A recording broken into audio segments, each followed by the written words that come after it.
Hi, welcome back to Healing Hearts and Honest Conversations. I'm Veronica. I'm Maria. And we are on episode 10. Yay! Yes. And so, what we're going to discuss in this episode is I forget what. Dealing with single life. Yes. I was going to say healing, but dealing. Dealing. Same thing. Healing, dealing. So, dealing with single life. Some of the viewers already know that, we've been in the single life for a while now. Mm-hmm. There are pros and cons to being single. And if you're one of our viewers that is single and you can relate or even identify some things that are both positive and negative in terms of being single, or I kind of almost want to say like the phases we go through in being single. Like from being newly single, right, to like, okay, past the 1 year mark type of thing. Yeah, right? We're way past that. And then whether or not there's been some growth on your part for yourself, or any like self-awareness, or and I know that we both have seen like sometimes these videos in regards to like women now are having a hard time, and I'm sure I don't know about men, right? Because and they may have the same thing, but depending, like when women are like, I don't know what age you want to say, like 40 or 40 and above, or 35 and above, it's much more difficult to find a partner. Yes. Right? Because women now are working on themselves and then finding and understanding their worth and their value, and not solely dependent on the man to be that for them, right? Or to treat them like they're worthy or value, that we have to find that within ourselves. Right. And then the other thing that we have to also learn when being single is being alone with ourselves. Right. Yes. And even I would also say, like, even if you're not single, is and you're with a partner, is still being comfortable with being by yourself. And sometimes some people are not that way because of for whatever reason, right? Right. If there's some like attachment issues or insecurities, right? Or control, it could be many different things, right? And for us, like, I don't know, what would you say, like, when you became newly single, like what was your experience? Because I feel like you and I, and you can correct me if I'm wrong, I feel like we had opposite, like, or different experiences, right? Yeah. So I think like for me it was like at first I was like scared to death, only because in my marriage he had drilled in my head, like I heard it every day, I don't know how many times a day, you can't do this without me, you're not going to be able to handle things without me, blah, blah. So like that was like over and over and over in my head. So at first I was like scared to death. Like I had an apartment, and then my son was 10. Like we had to buy plates, forks, knives, like everything, start from the beginning. And I was like, well, can I do this by myself?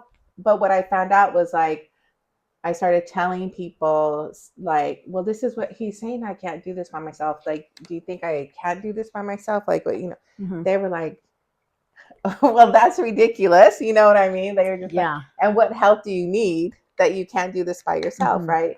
And so I think like that was the beginning, like figuring out. And then once I started living by myself, I was like, I was already doing all this stuff already when already when I was married, because he was not reliable or wouldn't follow through. So I just stopped asking. So I was already doing the grocery shopping, cleaning the whole house, doing all the laundry, taking Santi, picking up Santi. Like I was already like doing that stuff because he kept saying like it wasn't fair that he had to do it. So everything that wasn't fair for him just got piled on me. So after I started doing it, I was like, well, shit, I was already doing all this stuff, and now I can do all this stuff and not deal with the other crap that he brought to the table. I don't have to deal with that stuff. Yeah. I don't have to deal about, the arguments or him being unhappy about whatever. I don't know, whatever it happened to be that day. And so I was like, I don't have to deal with that. So I can do all this other stuff. And I still have a little bit of time for me. Right. Yeah. And so that's how it was for me. And so once I realized that, once I realized I could handle every day, then I had to go back and work on myself. Mm-hmm. Like, how did I get into this situation? And what did I allow him to do? And what decisions did I make? And because at the end of the day, of course, I still chose him. It was my responsibility. I chose him, and I chose to go back every day. So for that, I had to be responsible, and then I had to figure out how not to repeat it. So yeah, then I had to go work on my, mentally, emotionally, spiritually, all that stuff. Yeah. For me, becoming newly single, like we had, like, there's times where I would be the one like, well, if you don't like it, you can leave type of thing. Right. Because that just was my mentality. Right. Just growing up and the way I grew up and what I was modeled. Right. And so one of the biggest things for me within my relationship was always making sure, even before I was in my long-term relationship, was that I need to make sure that my family is financially stable. Mm-hmm. So I can't even tell you when's the last time I only had one job. Right. And so within my relationship, we parted ways, financially, I knew I was good. Mm-hmm. And because the way my brain functions is I need to have a backup plan for my backup plan for the backup plan. Right. Hence the many jobs. Right. And why financial has stuck in my head. And now it's totally different. But financially, I was like, I didn't have to worry about that. But the emotional part is what I was like, how am I going to deal with this on my own? And not necessarily like, can I do this on my own? Because I know I absolutely can. I could do it on my own, but I didn't have that. I felt like the emotional stability of what he brought to the table for me. Right. Mm-hmm. So like what I was lacking in managing certain things, he was able to help to a certain extent. Right. Right. And so I was just like, oh my God, how am I going to deal with that emotionally? Right. Mm-hmm. So then I struggled for a while and was like, what am I going to do? Right. Mm-hmm. Now, have I started over and having to buy things from the get-go, from scratch, whatever, like you did? Yeah, I actually did that a couple of times. Mm-hmm. Because within my relationship, I chose to leave at 1 point, 2 point, right? Mm-hmm. And for whatever that reasoning was for myself, but I think it was more the whatever emotional connection we had that I was like, this is it. This is like the forever. This isn't that I'm upset, I'm leaving, I'll be, we're not going to be doing that. I break up, I come back, I break up, I come back, right? Because we're not those kids anymore. Mm-hmm. We're not these like 20-something-year-olds, right? Where that's kind of like the repeated pattern, in which that never happened in our relationship prior to that anyway. But my relationships before that, that's what that cycle was, right? So I think it was more for me, the emotional connection, like who's going to be my soundboard, mm-hmm. right? Even though I had friends, but the connection I had with him was much different. Right. So I was like at a loss, like, what do I do to keep this? Right.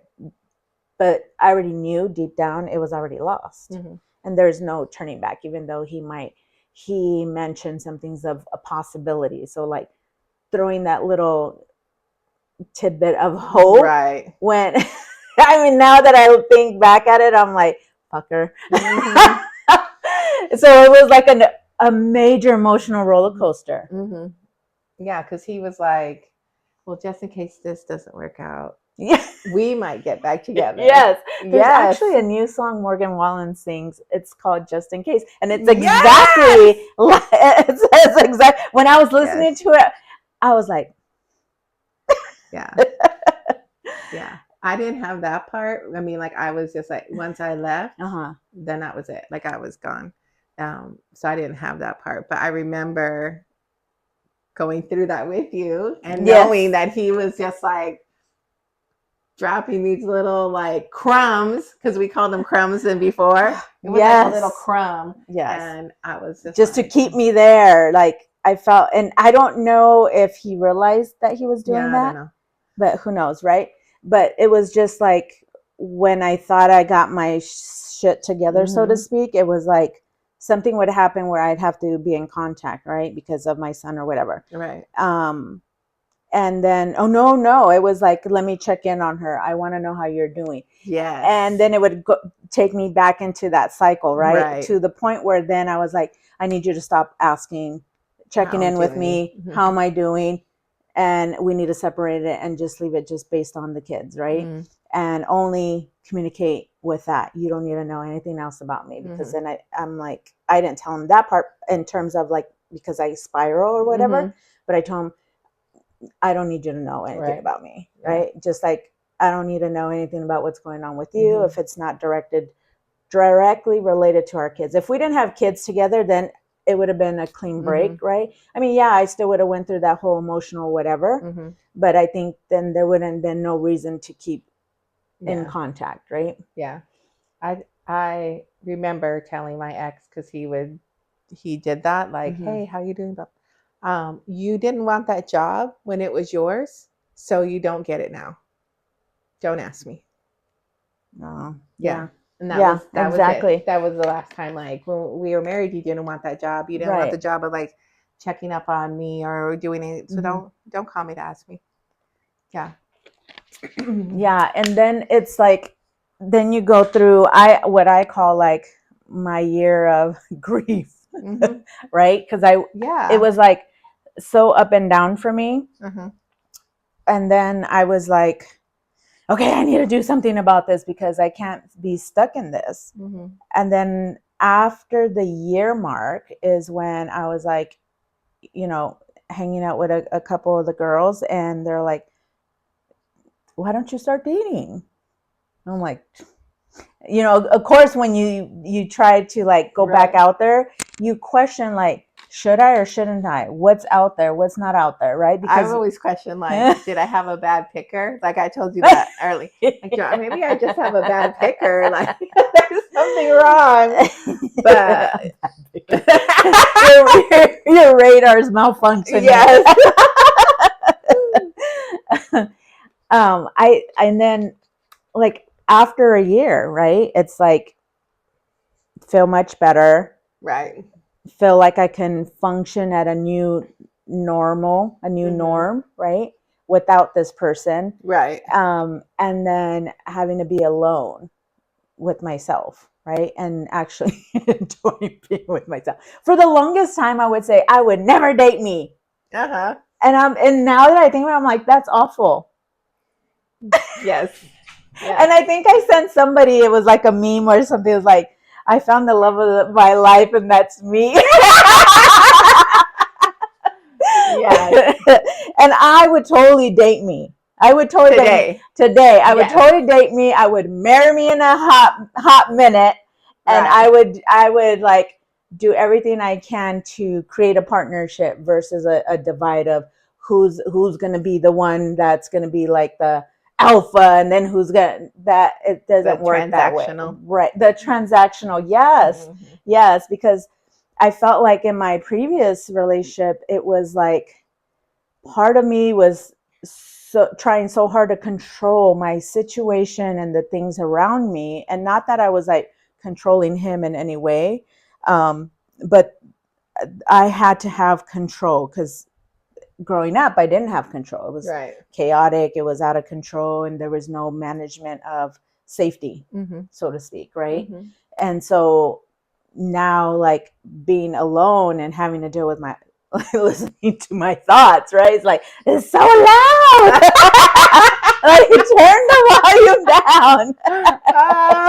down. And you know, being okay with being by myself, you know, and I've always like, I feel like I have like, I'm part introverted and extrovert, because when I was younger, I was always spending a lot of time by myself.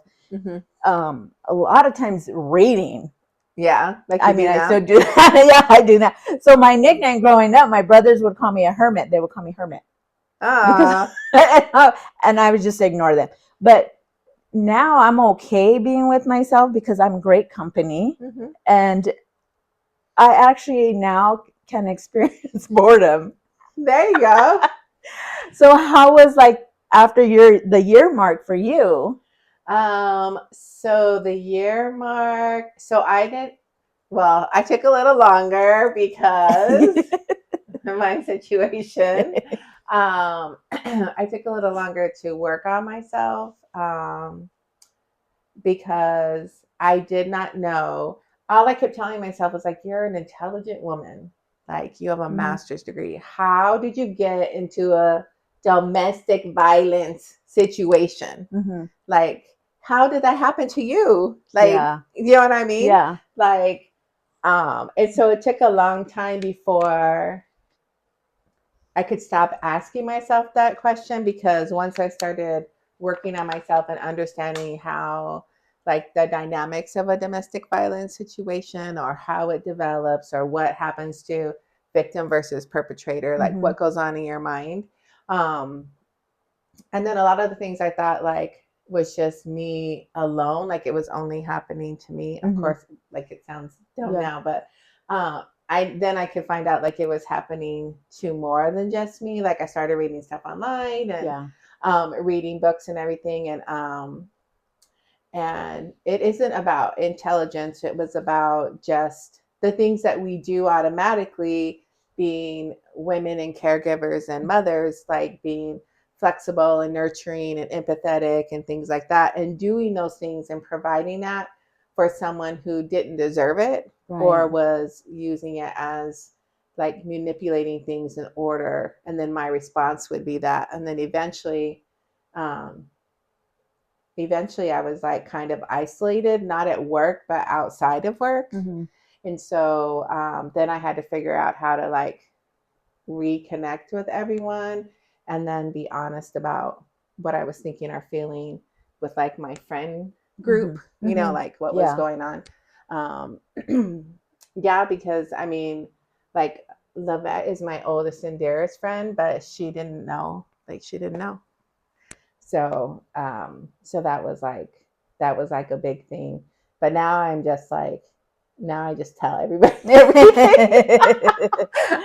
Now I just tell, like, you know, everybody everything, and I encourage people, you know. But it was like, I don't think I tried to go on a date. Oh, okay, so here's the other thing. Because it was a domestic violence situation, for a long time I did not want anyone to touch me. So I didn't want anyone to touch me. I wasn't looking for anyone to be affectionate to me or kiss me. I definitely didn't want to have sex with anybody. I just did not want anyone in my space. Yeah. And so I just stayed away from it. And I did not like, I didn't go on a date for 6 years. Didn't go on a date for 6 years. Yeah. Because I couldn't stand anybody being in my in your bubble, or like my bubble, having that physical intimacy, right? Versus like even thinking even past that, like the emotional piece, or trying to connect with somebody. No. So yeah, it was definitely. And for me, like after a year, I did start, you know, going out there and dating and seeing the type of men that I was choosing. Because I'm sure there is men out there that were good men, whatever. I just didn't find them. You didn't choose them. Or the men that I did find weren't for me. They probably were good men, but for somebody else and not for me. And there were some that were just like shitty. And I'm like, what the hell? So, and it kind of gave me a little taste of what that life is going to be, in terms of like, do I want a partner? or do I want like, and then there were certain things that people were saying like, oh, I just want this, or I want like, this is the type of relationship I want, or I want this kind of relationship, or what was the relationship that you were in previously? What do you want? And so there was like open relationships, which was the first time I ever heard of that. And I'm like, what does that mean? Like, and I know I'm like, oh my God, I'm so old. I don't know what they're talking about. So there was a lot of stuff that I started to learn, and I'm like, oh my God, I don't want that. Or I was starting to pick guys that were not available. And only because I wasn't, after processing and thinking about it, is because I was not ready to commit. And so it was easier for me to dip out with someone who's not emotionally available or available. Right. And then I think, I don't know, after like the second year, I was like, I'm so over this. Because like you were saying, you're a bad picker. My radar was jacked up because I was like, what the hell? Yes.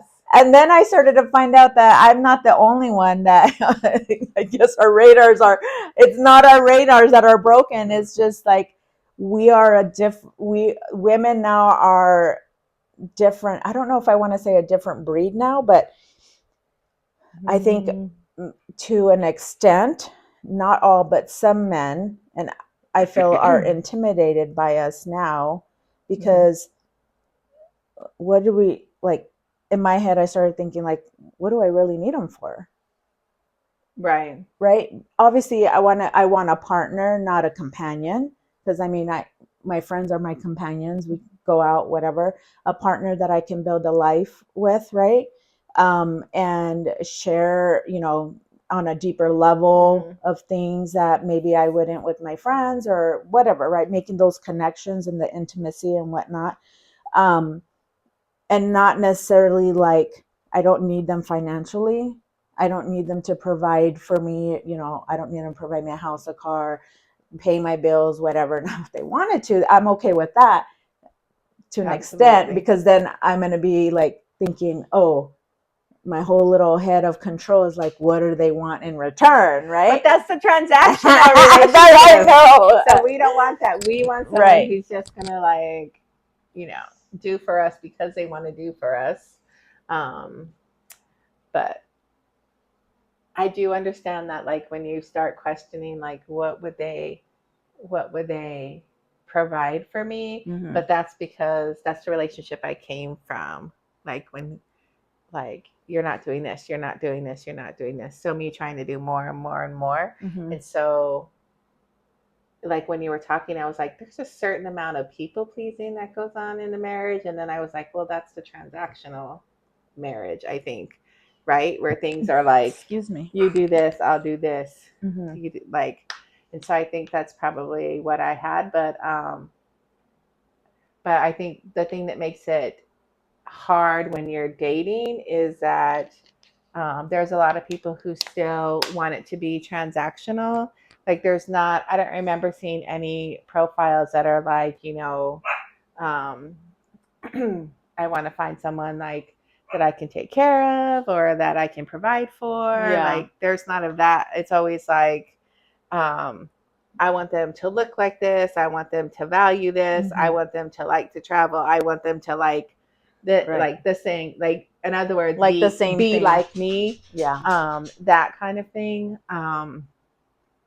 But I remember eventually going on so many first dates, because every first date I would just be like, nope. And I don't know now, like, looking back, like, some of it was for very valid reasons, like inappropriate comments or not having a car was one of them, or still wanting to be with their ex-wife.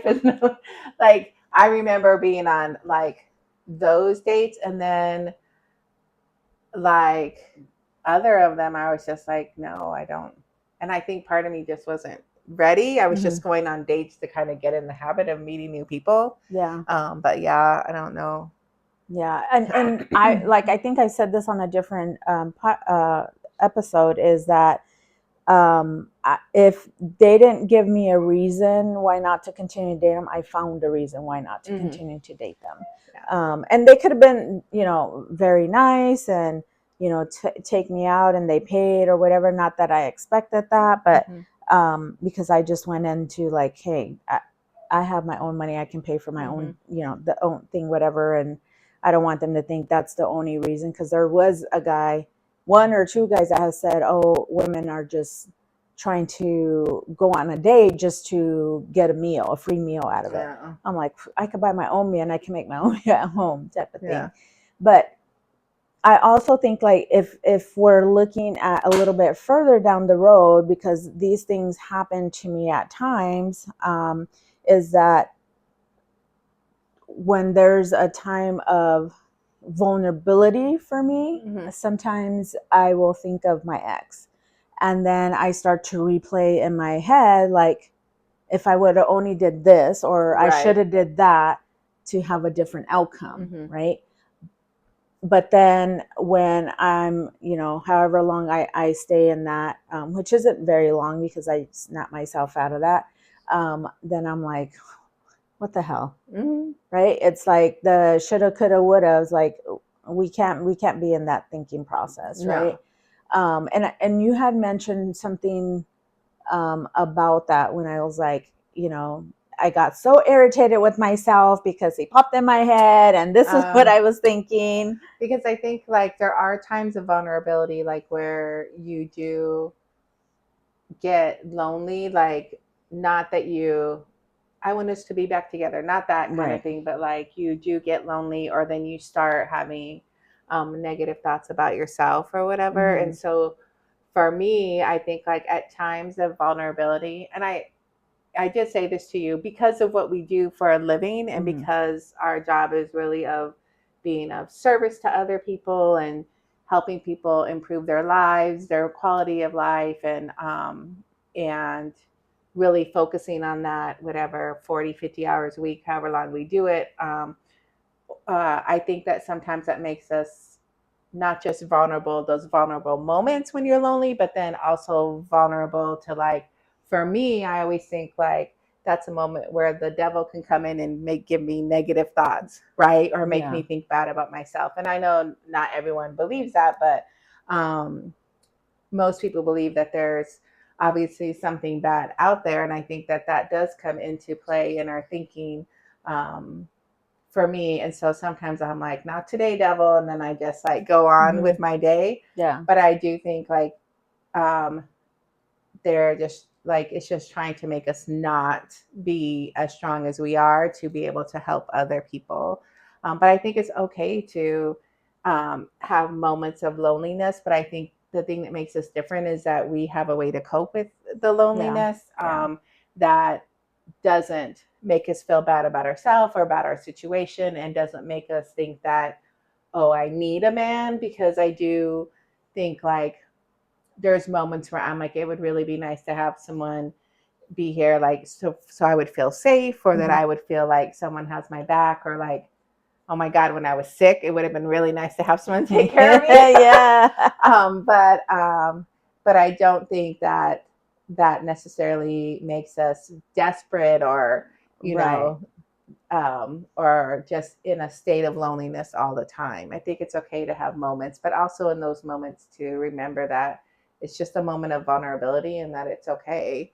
Like it's okay to want something else sometimes. Yeah. No, I absolutely agree with you. And when we were talking earlier, I was like, no, you're right, because whether it's, the devil or negative energy or whatever that's trying to derail us from, where we're heading or wanting to head, right? And sometimes we can get stuck in that. And if we don't have the skills, right, or the awareness and insight to be able to get out of that, we're going, like, if it was in year one, I would have just kept on, like ruminating on that, and thinking other things in terms of like oh, I remember this and I remember that. And then I start, like blaming myself. Right. Even though it's, two of us who, play a part in the relationship.